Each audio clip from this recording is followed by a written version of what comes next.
What did geniuses do differently? Let's turn to Leonardo da Vinci, a well-known artist but also architect, scientist, musician, mathematician, inventor, anatomist, geologist, astronomer, cartographer, botanist, historian, and writer. He had a very specific approach to life that anyone could learn and apply. In this video, I'll explain how you could develop your essential elements of genius, the 7 DaVincian principles. Number 1 is curiosity, an insatiably curious approach to life, an unrelenting quest for continuous learning. The desire to unlock the mysteries of life is something that many of history's leaders and inventors had. Break it into 2 basic questions: what if and how come? You know that you're embracing curiosity if you ask yourself these 2 questions multiple times each day. What if asks your brain to project into the future. It helps you see opportunities where you might have missed them. It helps you make connections in a sneaky way to get your brain more goal-oriented. How come gets you into why. Instead of passively observing the world, how come helps you demonstrate and question both your actions and other motives. Number 2 is dimostrazione, a commitment to test knowledge through experience, persistence, and a willingness to learn from mistakes. This principle is empowering. It's the embodiment of taking your life into your own hands. It literally tells us to test every idea, don't take anything for granted, and experience life firsthand. Life should be an experiment, and that we should have a series of amazing hypotheses every day, and that we should be testing them. A hypothesis consists of 2-part statements. If, then. If I do action, then outcome will proceed. Number 3 is Scienza, the continual refinement of the senses, especially sight, as the means to and live in experience. Fill in the blanks. We forget to savor and sense our experiences. When's the last time you actually stopped to smell the roses? Sure, literal roses, but also metaphorical roses. When was the last time you stopped to savor an experience? Da Vinci was incredibly inspired by the world around him. The more honored his senses, the more heightened his genius became.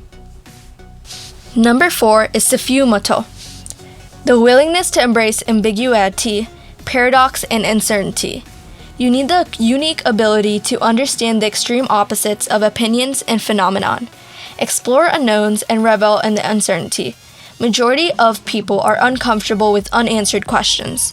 We stick to what we know and immediately do a Google search when we're even slightly confused. Embrace your ambiguity and list situations from your life where you are befuddled. Explore the feelings that come up and try to come up with answers as well. Number 5, arte and scienza, the development of balance between science and art, logic and imagination. This concept speaks directly to the idea of whole brain thinking. Which system or statement sounds more like you? Were you balanced? Da Vinci was a big believer of using both parts of your brain. After looking through his notebooks, you realize that he was the original mind mapper. Some ways you can capture more arte or scienza is by combining elements of art and writing into forms of explanation. Connect the dots and depict parts of your life. Number 6 is Corporalita, the cultivation of grace, ambidexterity, fitness, and poise. Da Vinci was also really athletic. From early on, he realized that if he wanted his mind to perform at optimal levels, his body also had to be at top shape. Sleep and diet are tied to both mental and physical health. Physical health is tied to mental health. One way you can capture more corporalita is by cultivating ambidexterity. You can start by trying to do simple tasks with your non-dominant hand. Number 7 is Kynesone, the recognition and appreciation for the interconnectedness of all things and phenomena. This is probably the most complex principle, and it has to do with system thinking. System thinking is when you are able to take vast amounts of information and create routines, lists, and organization. It also has to do with pattern recognition. You need to be on the constant looking for patterns and relationships. When you can create systems and recognize patterns in your life, you are able to cultivate true genius. Here's a question to ask yourself. If you were going to write a book about your life, what would it be about if you couldn't make it chronological? Hope you could apply these principles to your own life and maybe even transform them into daily habits. Thank you for watching this video, and please subscribe to the Success Bistro if you want more videos like this from us.